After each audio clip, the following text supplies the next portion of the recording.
Get started. This is Deanne with ESTCP, and I have a few logistical items to cover. But first, thank you for joining us for the debrief today. You can follow along for today's debrief either through the ReadyTalk link or with the slides that Andrea Leeson provided in the calendar event. And if you don't have the slides or the link, please let me know and we can send that to you. We ask that you mute your phone during the presentation. And if you don't have a mute button already, you can hit *6 to mute your phone, and then it's *7 to unmute your phone. And then just a reminder that today's call will be recorded, and we will then post it to the project website. And we will have a Q&A period at the end of the discussion. And with that, I'd like to introduce Bill Major with the Navy, and he will introduce his co-performers who will also be participating on the call today. This is the ESTCP final debrief for the ESTCP project ER-200717, which is titled Optimized Enhanced Bioremediation through 4D Geophysical Monitoring and Autonomous Data Collection, Processing, and Analysis. And with that, Bill? Hi, thank you, Deanne. And I appreciate everyone attending the webinar today. First, I'll give a little background. The Department has a large number of contaminated groundwater sites in which amendments are injected into the subsurface to enhance the natural bioremediation of the contaminant presence. In the case of this demonstration validation, these were chlorinated solvents. The recurrent problem with this method is that it's difficult to monitor whether the injected amendments are actually reaching the intended zones of the contaminated plume. And there's a wide variety of amendments that are used for enhanced bioremediation, and each amendment has a particular electrical conductivity that is usually different than the groundwater. So this project was essentially about using that conductivity difference to visualize the three-dimensional flow of amendments in the subsurface over time. And we conducted two separate DEM valves, each utilizing a different amendment. So the this project team has extensive experience in using geophysics in a wide variety of applications. Each member listed here will be speaking today in their particular area of expertise, but I must say that they all have a very solid knowledge and project experience in all aspects of this technology. The team consists of Roloff Versteeg, head of the Subsurface Insights and formerly with the Idaho National Lab, at the start of this project, and John Lane and Fred Day Lewis with the USGS, and Tim Johnson with the Pacific Northwest National Laboratory, and he is also formerly with INL. Next slide, slide 3. We'd like to acknowledge the fantastic support we received from Andrews Air Force Base, government personnel, and the contractors, and also the field support staff at USGS that installed a large portion of the geophysical system, the INL staff involved with the sampling and chemical validation effort, and finally the ESTC program office and staff that were so supportive throughout the project. Next slide, 4, our technical objectives. The objective of this project is to provide the geophysical tools to visualize the flow of amendments in the subsurface, either very dynamically in near real time as when the amendments are first injected, or over longer periods as the amendments disperse slowly along with the groundwater movement. A key feature of the technology is that an end user can do this remotely from any office or laptop computer. And the objective of the DEM valve is to show that the HPMS system can operate autonomously, that it can track the amendment with the expected high spatial and temporal resolution, that the monitoring data is ultimately useful to an RPM, and that it makes the process of amendment injections more cost-effective, essentially. And in this slide, this next slide here, slide 5, this slide illustrates the basic concept of the technology, and each component of the system, hardware and software, will be discussed in detail throughout this presentation. What you see on the left is a series of electrical resistivity tomography, or ERT probes, installed on the surface and vertically into the contaminated plume. These are the probes that sense the differences in conductivity I mentioned previously between the contaminated groundwater and the injected amendments. The sensor data is analyzed on a server, and it produces the time-lapse images you see on the right-hand side there and supplies this and other information remotely to the end user. And next slide. Performance objectives. Our performance objectives were set up to achieve specific numeric goals relative to the HPMS system's spatial and temporal resolution performance, the relative concentration gradients of the amendments, and data processing and delivery time. Qualitatively, we wanted to show that the system provided an RPM with timely and actionable information, and that the geophysical signatures had strong correlations to amendment chemical compounds. This slide will be discussed in much greater detail later in the presentation. So now I'd like to introduce our next speaker, John Lane with the USGS, who will start us off with a description of our demonstration validation field site. John? Thanks, Bill. Next slide, slide 7, provides a site description of the HPMS deployment. The system was deployed at the Brandywine former Defense Reutilization and Marketing Office. That's located adjacent to and managed by Andrews Air Force Base. As a result of the past activities there, the site is contaminated primarily with TCE, but it's bounded to a fairly shallow depth, which was important for us for this demonstration. To basically less than 50 feet, the site is underlain by a low permeability Calvert formation that underlies the Brandywine formation, which is the principal aquifer at the site.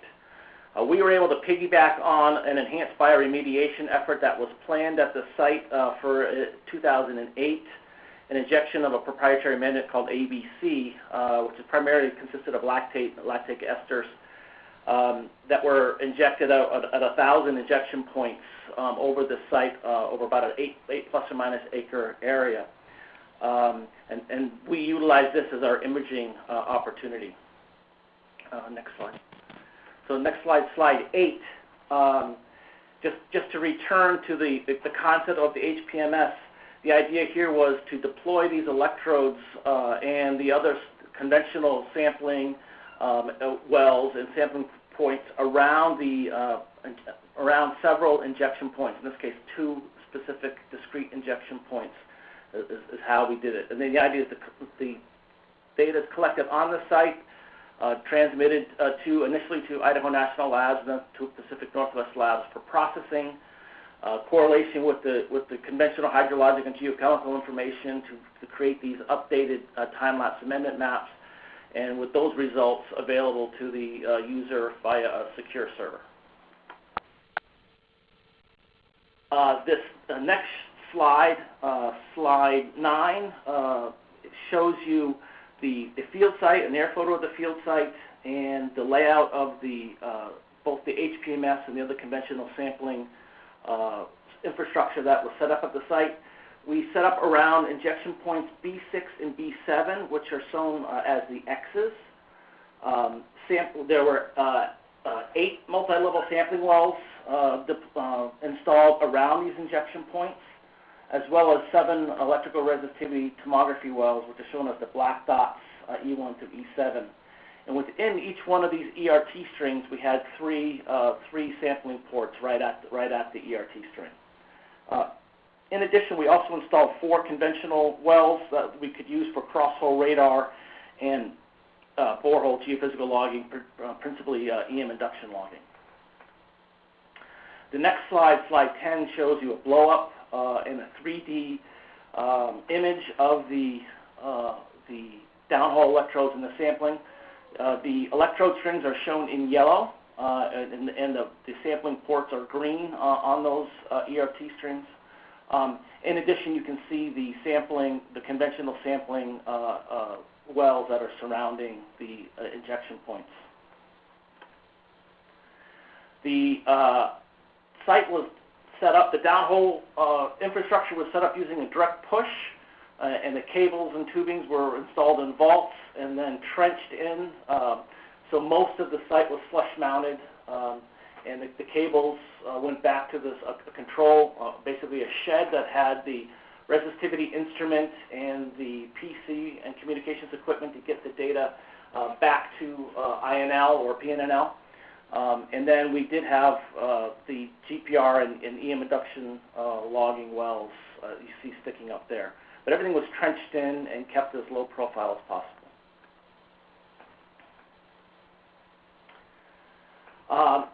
As part of the installation, we did some initial characterization, both with the direct push rig. We were able to measure electrical conductivity, get electrical conductivity logs from the direct push operation. And we also collected cross-hole radar and EM induction logs. And we view this as auxiliary information to have independent, basically control or assessment of the structure and the electrical properties of the site, which are key to verifying the results from the 3D resistivity and 3D 4D resistivity tomograms that were produced around each injection point. We also conducted slug tests and collected standard geochemical samplings. Several rounds of background chemical sampling was conducted prior to the injection of the amendments. And full suite of background ERT was collected for months prior to the amendment onset. And that brings me to the background characterization 3D ERT, and I will pass the baton now to Roelof Versteeg. Thank you, John. So my name is Roelof Versteeg. So as John mentioned, what a large part of the effort was the pre-characterization.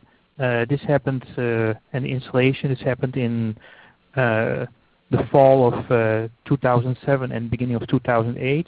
And then prior to the injection, we did a characterization. So in the characterization, you collect the electrical geophysical data and you use that to come up with a three-dimensional distribution of electrical properties, electrical conductivity. In that,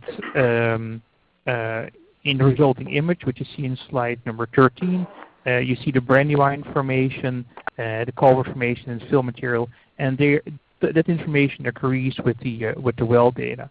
So once we had this characterization in place, we were ready for the amendment injection. Next slide, please. Let me see. Do I have control?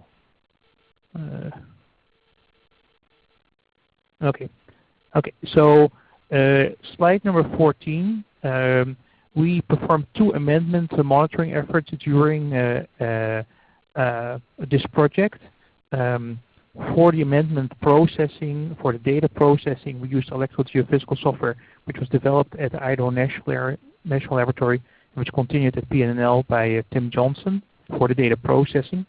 The 2 amendments which we monitored were the lactate amendment, anaerobic biochem, which is part of the Andrews remedial effort. So this was a large amendment injection effort, which about 1,000 points over the whole site. We monitored 2 of them. We monitored from March 2008 to June 2010. And during that, we performed the validation experiment. I'll come back to that in a moment. Towards the end of the project, we went back to the ESTCP office, and we suggested, because we had gotten quite interesting results, that we got an extension for a year for injection of another amendment. This was awarded, and we did an injection of molasses where we demonstrated real-time feasibility of demonstrating what's happened. So below, in the bottom of figure 14, you see the general process of what happened in time-lapse inversion. We collect multiple data sets. Each data set consists of, in this case, about 20,000 resistivity measurements taken over about like a 2-day period. We use the background inversion, and then each data set gets inverted. We take the difference between the background inversions and the subsequent inversions, and that gives you a change in electrical properties. And by looking at the change in electrical properties, you get information about what's happening, and that's what you try to interpret. At the same time we did this, we also took sampling. We did both samplings for pH and conductivity in multiple times, and we sampled for a range of like anions, cations, organic acid, VOCs, and what you see there in the list there. We also had access through Andrews to the information which was collected site-wide by the remediation contractor, which included biological data. So what you see here and is a number of snapshots. This is compared to the background, ranging from like March 2008 to April 2010.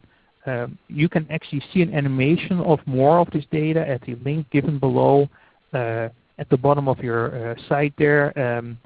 We realized you couldn't play animations back during this website, so we put them up on a website so you can take a look at that if you want to. So what you see here is that the 3D electrical tomograms show the change in the bulk electrical conductivity over the monitoring period. So what you see here in each of these images is the change with regard to the background. So this is what we see, and then the question is, how do you interpret this? Okay, so if you look in the interpretation, and the figure on the right is basically a similar kind of rendering of the previous figure. You can display it in different ways there. We see two different regimes. In the first year, we really see the emplacement and the movement of the amendment. And the amendment, by the way, was amendment with sodium bicarbonate at a very high conductivity. So what we saw in the first year is that essentially primarily a movement of a conductive fluid, and we saw this movement moving in the direction of the groundwater flow. So what we're able to do in this first year is take sampling data from our sampling wells to calibrate this bulk conductivity with the fluid conductivity and the bulk conductivity with the total organic acids. And I'll show the results of that in a moment. So what this showed is we can actually monitor the amendment and placement and movement, and we were able to predict the sampling event in fall 2010. So in 2010, before we went in and sampled again, we went to the program manager and said, okay, this is what we think we're going to get from our sampling over there based on geophysical data. Specifically, in this slide over here, slide number 18, you see the calibration. So what you see over here on the bottom axis is the ERT-based change in the bulk conductivity. So the bottom axis are values which we obtained from our geophysical data. And then on the right-hand axis, we see the change in fluid conductivity from our sampling data. So this is based on two sampling events in March and April 2008, and this allows you to say, hey, there's a correlation, a fairly good correlation between the fluid conductivity change and a change in bulk conductivity. Or, alternatively speaking, we said, hey, we think we are able to use the electrical conductivity from our electrical monitoring to predict the fluid conductivity. We also did a correlation between the bulk conductivity and total organic acids. So what we use this for is to make a prediction to the fluid conductivity and total organic acids prior to our going in the field in August 2008. So we gave to the ESTCP office a spreadsheet, say this is the values we're going to get, and then afterwards we compared it. And so you see that our actually prediction was pretty good between our fluid conductivity and our organic acid.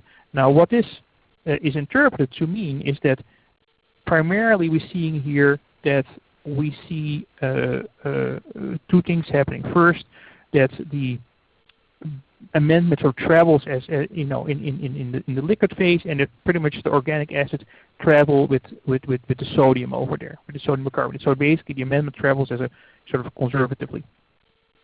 Now if we go back here, we say, well, what really happens? And so here on slide number 20, we see a more in-depth effort to see, like, how can we relate the change in bulk conductivity to change in geochemistry. So on the red, yellow, and green dots are basically the extracted values out of the volume of like electrical geophysical data, point values at the sampling points that were taken over there, so in well S8. And then the triangles are measured values of electrical conductivity. And we have a dropout in here in 2009 where we had data drop out there. Okay, so if you look in August 2008, we saw an increase in sodium in lower ports, modest increase in iron, large increase in sulfate, and slow beginning of the fermentation based on some biological data. In 2009, and we didn't have a sampling event, but the contractor had a sampling event where he basically saw similar data, low methane, slowly progressing fermentation. in 2009, what we see is we sort of see our, and so to go back here is that at this point, we see our sort of plume sort of moving through our environment, and so we see it like moving away there. So we sort of say, hey, there's this mass of conductivity moving through and move out, and then here our conductivity started going up again, our bulk conductivity. So we sort of, hey, what is happening over here? So there was a contractor sampling event where it saw a significant development of reducing conditions in January, high methane production, and low DO and ORP. In August 2009, we had a sampling event where we saw a decrease in sodium since 2008, a large increase in iron and organic acid, a large decrease in sulfite and pH, and we inferred that it was likely iron sulfide precipitation. So we had the monitoring system out of order in this period, and we had another sampling event in April 2010 where we saw a decrease in fluid conductivity everywhere since August 2009. So our interpretation that between January 2009 and April 2010, the geochemical data suggest a microbial activity. At that moment, also we see the decrease in correlation between our electroconductivity and our fluid conductivity decrease, but an increase in bulk conductivity. And so what that suggests to us is an increase in interfacial conductivity, which is likely meaning that we sense iron sulfide precipitation. We didn't have in situ sampling of the sediments, but we saw that most activity occurs just above the confining unit, which would correspond to the amendment distribution. Or, to come back to the original picture, we feel that what we see up here in these four figures is the sodium-dominated signal, and that here we see basically the effect of biological processes. I have to mention we didn't set out to see this, but it was something which is actually quite exciting to us. So, in summary, in year 2, increase in bulk conductivity. We don't have that relationship between bulk and fluid conductivity, increased biological activity, and we interpret this as biologically mediated precipitation. After these results, we went back and we did a molasses injection in August 2010, where the objective of that was to show that we can actually do real-time. It was actually threefold. One, to say, hey, are these results sort of unique to this amendment because it was sort of surprising that we saw things so well, or is this sort of like generally across other amendments, and can we actually demonstrate this real-time data processing and webcasting? So we did an effort where we did 2 injections in August 4 and August 11. At the August 11 data, we had members from the ESTCP program office and also other federal agencies. And as the injection was taking place, they actually could see the results coming in about like 25 minutes after the injection completed. And you can actually look at the webcam on the link there on your website. So with that, I'll hand it back to Fred Day-Lewis, who will take it from here.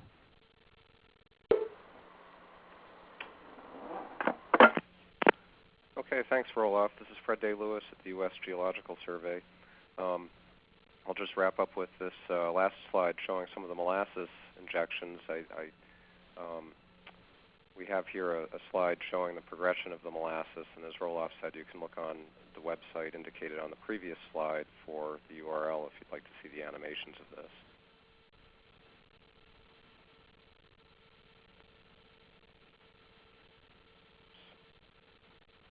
On a moment, I seem to have lost the place here in the presentation. Okay, on slide 33, we have our performance assessment table. We have various metrics here that we've been showing you satisfied along the way in the previous slides.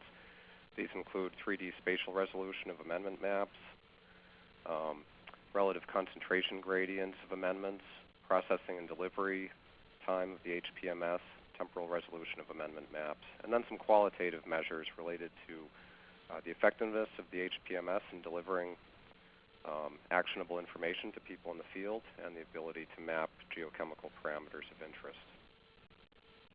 And as you can see on this table, we have met all these criteria, and these were indicated in previous slides as they were being met through our performance assessment. Moving now into our cost model, on slide 34, we'll discuss some of the costs associated with implementing this technology.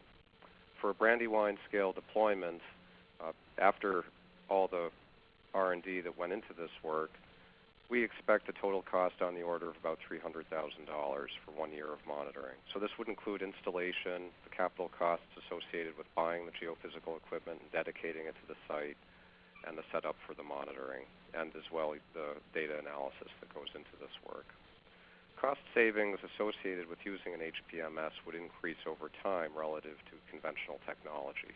There's a large capital cost investment here associated with the geophysical gear.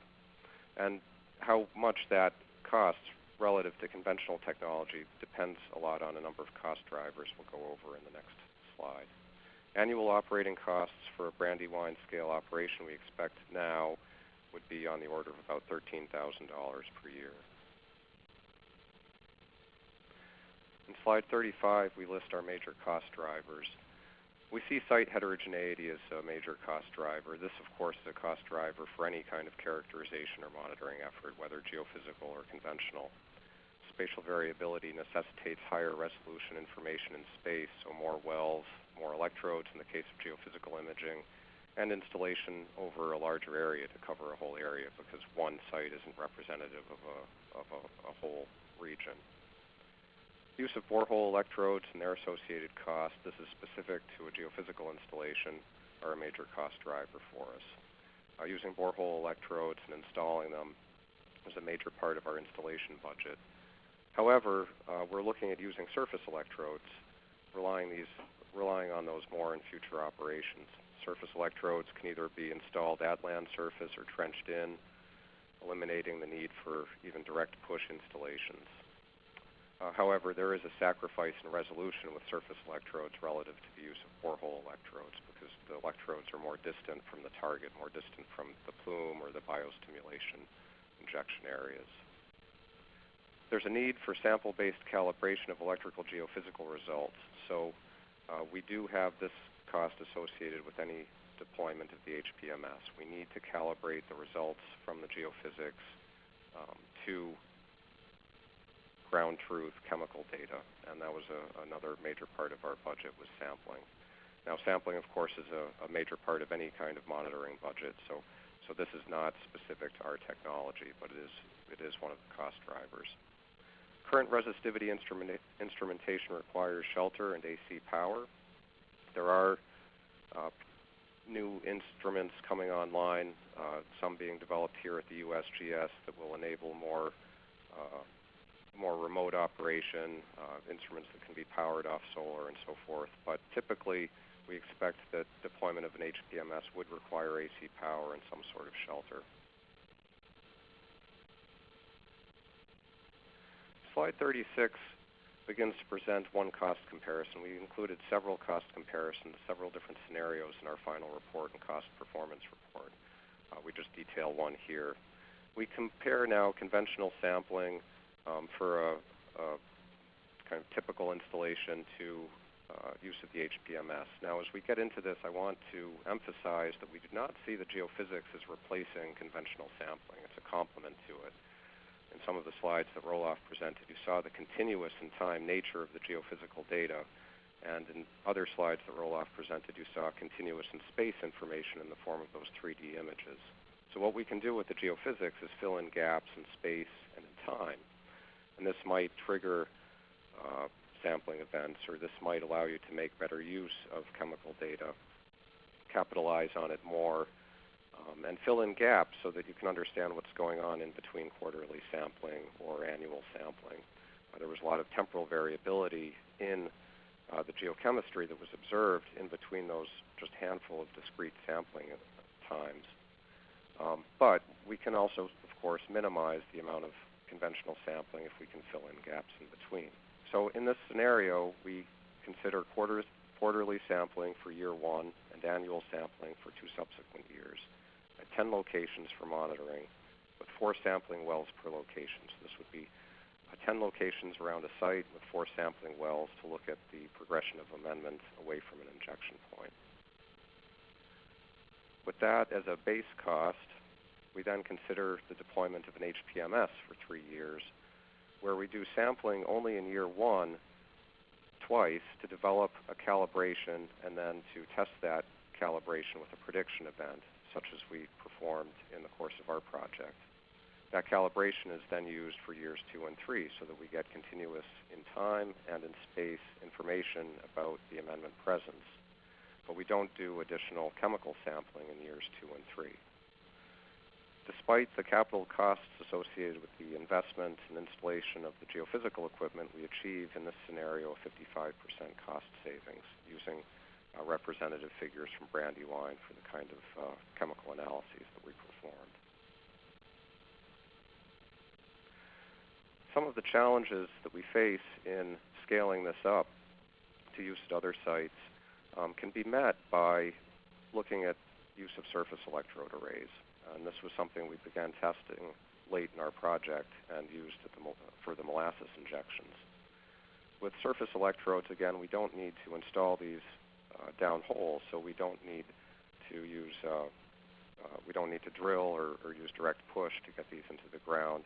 Also, the surface cables can be redeployed, so these are reusable, whereas the borehole cables typically must be dedicated to a site.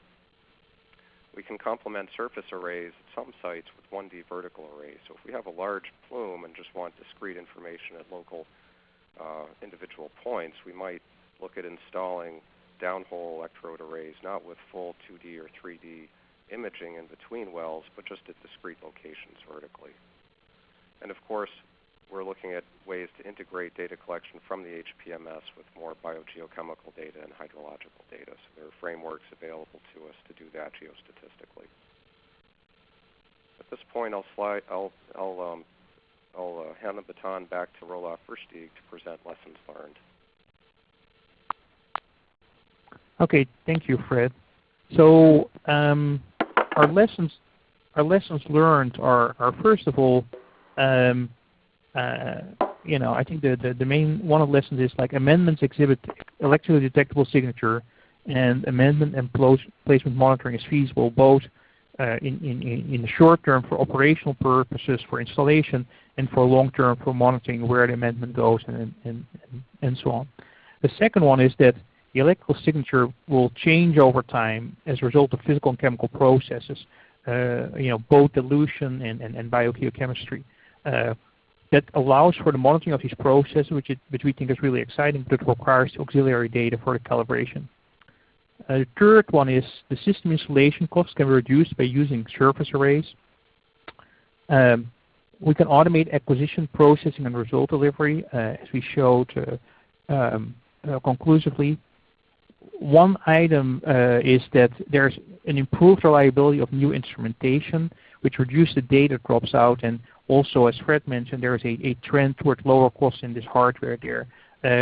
When we started this, I mean, one of the ways to look at cost of resistivity instrumentation, look at the cost per electrode, so basically like a 60 electrode system. That cost has been going down probably in the last 2 years by about like 15 or 20%. Instruments getting better and cheaper. And finally, there's innovations in data processing interpretation will continue to improve achievable results. Even during this process, we're getting better and better at processing and understanding this data. In terms of tools and training which are available, this provides a list. There's the USGS web pages linked over here. The EPA site on environmental geophysics and electrical geophysics give an introduction. There is a description on the website of my company and publications which are available. In terms of tech transfer, out of this sort of two things have come. One is that the electrical resistivity data processing code, which was used in this effort, the development that was started in 2007 by Tim Johnson. He changed to work at PNNL, and he's been continuing to develop that. And it's currently being brought to an NQA1 level, and which is basically like a high quality level. It will become available with an open source license to the community in 2014, and Tim Johnson can provide more details on that, but that will become available. The concept of automated electrode geophysical processing and result delivery, as was mentioned before, we demonstrated it at INL at this project. That was not a commercial product. I pursued an SBIR grant with the Department of Energy, and one of these grants was a grant to me, and I'm developing a commercial version of this software, which will be available shortly. Vendors also provide more and more automated acquisition data transfer capabilities as part of their software. So the whole field is moving more and more towards this, either built in with the hardware or as an add-on. Tim Johnson and Fred Day Lewis gave presentations at the Interagency Workshop on Monitoring for Early Detection of Underground Leaks at Nuclear Facilities in 2012. And Bill Major is working on the integration of these results in the upcoming Navy seminars. So that concludes our presentation. So I guess we have the, let me see here, we got the publication on the backup slides. We have several publications out, and we're preparing other ones which we should be submitted in spring 2014. So I think I'll hand it back to Diane, and she can take it from there. Great, thanks. Are there any questions? Yes, this is Marvin Unger from CERTA BSTCP. I'm interested, is there any estimated life expectancy of some of these electrodes? Sometimes the environments that one encounters in the subsurface could be fairly harsh, and whatever chemicals or biogeochemical type conditions that one encounters could provide a certain level of wear and tear on the electrodes. Have you encountered any problems with either fouling of electrodes or them not working, or are there any concerns in using this over the long term? So I can take this. This is an embed, because Fred could take it as well. The electrodes themselves are basically stainless steel electrodes, and we don't. This is really a contact method, so we don't have the fouling you would get with, let's say, like chemical sampling electrodes. The main issue is that if the cables are exposed, that they would be eaten by animals, or that you get vandalism. So you don't really get, as long as the electrodes are in place properly, and the cables cannot be eaten by deer, which is a frequent occurrence at some other sites there. Fouling is not really an issue, and I don't think we get any kind of issue with in terms of degradation. There are some of these systems which have been deployed at acid mine drainage sites and haven't seen any issues there. So I don't think there's going to be. I would say, obviously, if you have cases where you have so much contaminants that the plastic would melt, the casing would melt, but in a normal size, I don't think it's going to be a big issue. And maybe somebody else want to add to that? Yeah, I would agree with that, Roloff. There are other materials that electrodes can be made from too, that have been used in, for example, saltwater settings where graphite electrodes are used.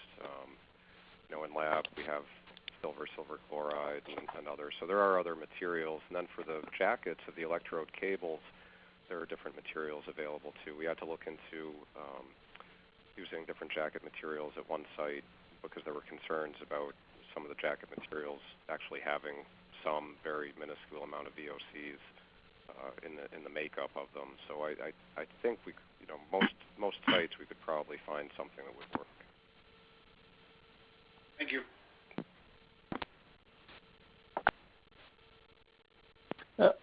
Hey, this is Hans Stroh. I try as I might, it's hard for me to see this evidence that of the iron sulfide precipitation. Is it worth pointing out to a novice at reading such things? I guess, well, how confident are you that that's what you're seeing, and at what scale or resolution, I guess, do you think you can see it?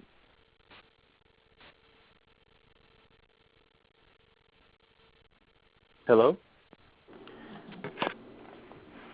Who's going to address this one? You want me to talk about it, Roloff and Fred? Sure, go ahead. Yeah. Go ahead, Tim. Okay. So I guess to answer that question, you have to kind of talk a little bit about what we know about petrophysics. And there's basically two things that can increase conductivity, and one is the ionic strength of the fluids, and that's mostly what we saw during the amendment injection. And that comes, we validate that by measuring fluid conductivity. And the other one is surface conduction. And if surface conduction changes or increases, you'll see an increase in the bulk conductivity that we measure, but you won't see an increase in fluid conductivity. So at the end of the project, at the secondary increase in conductivity that we saw an increase in the bulk conductivity that we imaged, but a decrease in the fluid conductivity, which means that something had to have changed with the surface conductivity, or the conductivity at the interface between the grains and the pore fluids. And we can't say conclusively that it's iron sulfide precipitation, but it had to be something in the solid phase that changed, would suggest some type of precipitation. And I think it's worth noting, too, that this was not really a focus of our grant. We were beyond our, our monitoring performance period at that point. And it was an exciting finding to think that we might be able to see microbial activity in the geophysical data, the effect of the amendment, and not just the amendment and placement. But our goal here really was to monitor the amendment and placement. Yeah, if I can ask one more question then, and this is really interesting work, by the way. In terms of the spatial resolution that you might be able to see with this, can you see stuff going into a low permeability contact, for example? Can you talk about that a little? What resolution you can see? Who wants to address that one? Tim, Maybe Tim, why don't you address the resolution question? So I get asked that question a lot, and it's hard to answer because resolution, the real answer is you can get pretty much any resolution you want, but you have to pay the price to put electrodes where they're located. So resolution basically depends on where your electrodes are. So if you wanted to get high resolution in some region of the subsurface, you would basically have a denser array of electrodes in that region. But in terms of seeing things move in and out of low permeability zones, assuming you have an array that provides adequate resolution, I think Fred's done a lot of work there and shown that yes, you can see those things, and Fred might want to comment on that. Thanks, Tim. Yes, we've done work to look at like mobile immobile domain mass transfer, so exchange between mobile and less mobile pore space using this same sort of technology in work at a couple of different DOE sites, the Hanford site and also the Natarita uranium mine tailing site in Colorado. And so we can use these sorts of measurements to look at the exchange between those two domains, so where you've got low permeability media and you have contaminant storage. Your fluid sampling typically is drawing from the mobile domain, from the more permeable media, and the geophysics can tell you about the bulk or total concentration, and the comparison of the two can provide a lot of information about contaminant storage and low permeability media. So there are applications there.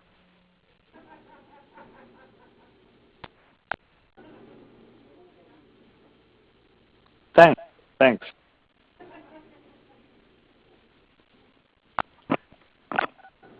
Hello, this is David Lesmus from the DOE. I called in to tune in. If I have a question and just a kind of comment that at the DOE site, at the rifle site that I know the team is aware of that work going on there, that they see that kind of iron sulfide precipitation and anomalies similar to this. In addition to the conductivity kind of response, they measure induced polarization or complex resistivity responses. And I know it's outside the scope of your project, but I just wondered if you did any of those measurements at that site when you saw these responses. And then the second comment is that you were indicated that the geophysics wasn't intended to be the only. It was a supplement, in addition to the sampling, I think a supplement to other kinds of reactive transport modeling that could be useful in interpreting the data and deciphering out the causes of that kind of anomalous response that you are attributing to the iron sulfide, which is, I think, quite possible and likely. But so anyway, so the question, that was a comment. The question is, did you do any complex resistivity measurements, just out of curiosity on the side there?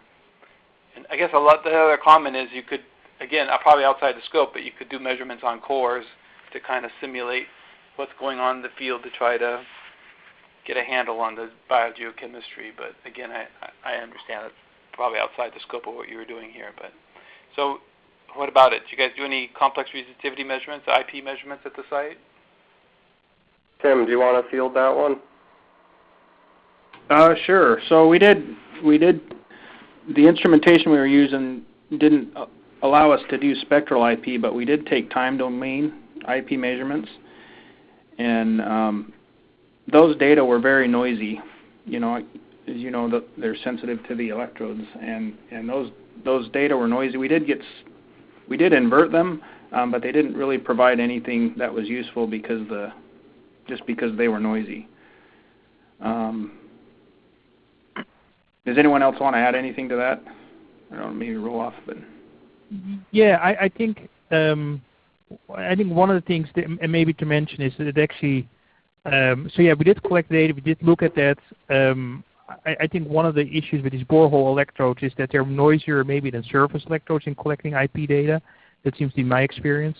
You know, one of the things is we're sort of planning to go back and with some of the improvements made on the code, sort of reprocess this data set in the next months there. Your final comment, I think I completely agree. I mean, really what needs to be done is sort of do the coupling of these geophysical models to these reactive transport models and couple all these different things together. And I think that's sort of the nice thing of the geophysics. It can provide this sort of continuous, you know, inputs to these models, and I think that's sort of the holy grail. But you're right, that was sort of outside the scope of our effort here, but that will be the next step.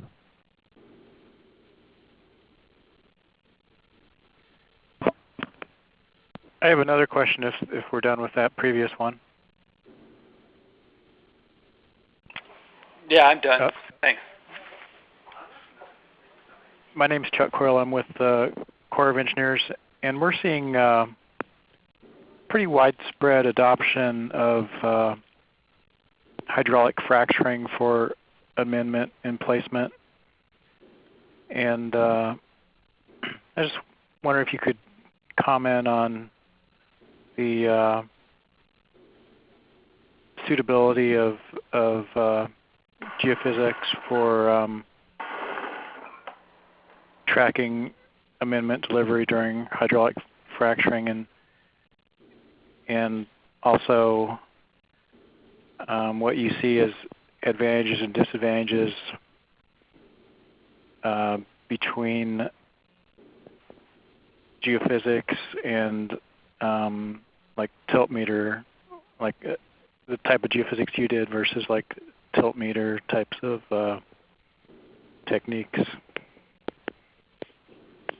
Well, we were involved a number of years ago with a project that utilized an engineered amendment in place with hydraulic fracturing. And the downhole resistivity and actually radar, we also did cross-hole radar tomography for that project as well, worked fairly robustly at tracking the progress of the frac and the final emplacement of the amendment. I can't really comment too much about the tilt meter work, although they did do some at that site, but the downhole and the geophysical work I think provided a much more higher resolution assessment of where the amendment actually was placed.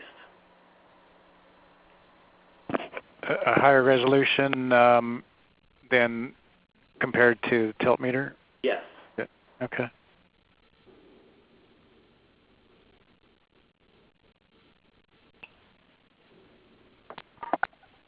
Are there any other questions for the team?